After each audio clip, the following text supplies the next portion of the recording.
What's going on, guys, and welcome back to News to Astonish, where we discuss comics, movies, games, and more. And finally, we got some new footage of Spider-Man in Marvel's Avengers. We got some brand new gameplay. This is something I've been wanting to see since the announcement of Spider-Man making an appearance in Marvel's Avengers since a lot earlier this year. But before we get into all of that, let's go ahead and hit that subscribe button, like, of course, and comment down below when you're done watching the video if you get a chance. And if you have anything to say about this, please, I like to read your comments, and then I would gladly either give it a like, of course, or a heart, or even respond to it if necessary. Aside from that, join my Discord. The invitation link to that is in the description box below, and the links to my Twitter and Instagram are also down in the description box below as well. Follow me there and join me there. Sorry if I'm not sounding exactly very enthusiastic, because that's exactly what I'm sounding like at the time of me making this video. Now, during the reveal of Spider-Man in Marvel's Avengers, I got nothing but like the sense of disappointment, and my day is officially ruined. And I say that because I haven't even played Spider-Man in Marvel's Avengers yet, but I do own the game, and I am looking forward to playing as the web slinger in this game.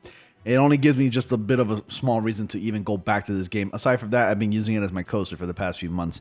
Anyways, from what I see here in this gameplay, it looks quite underwhelming, to be honest with you. Okay, from the looks of it, the fighting mechanic looks kind of fun, but aside from that, like everything else in Marvel's Avengers, it gets quite repetitive. And if you've played this game, you know exactly what I'm talking about. And a few things I want to cover is that Spider-Man, when made available on November 30th in this game, he will not have his own story.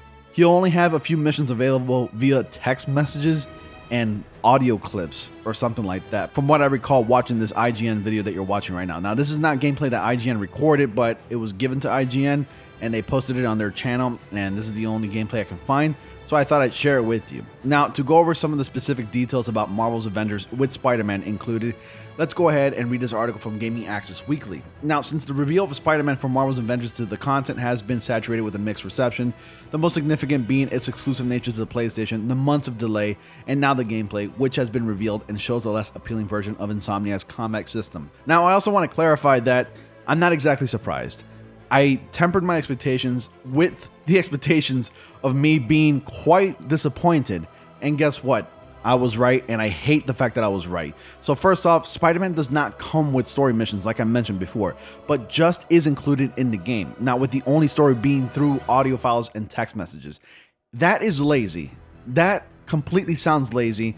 This game is lazy. This game looks like it was developed by people who just didn't care and who were too lazy. Now, if you've played Marvel's Guardians of the Galaxy quite recently, because I did, actually literally yesterday on my live stream, I'm having a great time, and I wish Marvel's Avengers was like Marvel's Guardians of the Galaxy. But sorry to digress, moving on. So, as for the combat, it's clear from the gameplay that it was fashioned after Marvel's Avengers, with Spider-Man using quick dodges and strikes, and then there's the 3 heroic abilities, which include the Web Bomb, AoE damage that immobilizes enemies, Spider Drone, patrol AI companion that can roam the area or follow Spider-Man, and then lastly, the Wrecking Ball, a giant web ball that slams on the floor.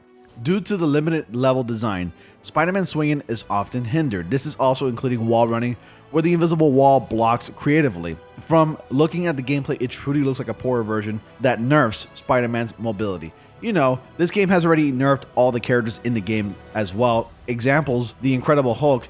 That dude was totally nerfed in this game, and he's not as powerful as he appears in the comics. Nowhere does he even feel powerful when you play as the Hulk. This is something I feared that would happen, and it did. Spider-Man is totally nerfed, looks totally handicapped, looks awful with the whole swinging. The combat system looks, I guess, pretty decent, and the only thing that does not disappoint is the costume department, because supposedly we're going to have about a little over 40 suits available to play as in Marvel's Avengers when Spider-Man becomes available. So for you guys who have the PlayStation 4 and PlayStation 5, be prepared for a lot of costumes, but you're only going to be able to earn them with credits or units or whatever it is that you have to use to buy those suits. Do not spend any money on this game, guys. Please. This game is awful. It's not deserving of your money. And if you don't own Marvel's Avengers, please save yourself the $20, $15, or whatever, how much this game costs. Save yourself the money. Do not buy this game. You're not missing out on anything. I will be live streaming the day that Spider-Man does become available on November 30th. I think that falls on a Tuesday or Monday. Yes, I stand corrected. It falls on a Tuesday. So I will be live streaming Marvel's Avengers on November 30th, which falls on a Tuesday. Spider-Man will make his debut in the game. And I'm not exactly too excited to play this game, but it's Spider-Man, and I'm technically a Spider-Man channel, so whatever. I'm going to go ahead and play it anyways, just for you guys to witness this glory, or whatever you want to call it. Anyways, Marvel's Avengers is now available for PS4, PS5, Xbox Series X, Xbox One, and PC. Spider-Man will launch for the PlayStation versions only this November 30th. You let me know if you're excited about this game. It really is a total bummer that he's not going to have his own story. He's only going to have like audio files and text messages available throughout the game. But aside from that, it's just a character that has an inclusion in the game. And that's it.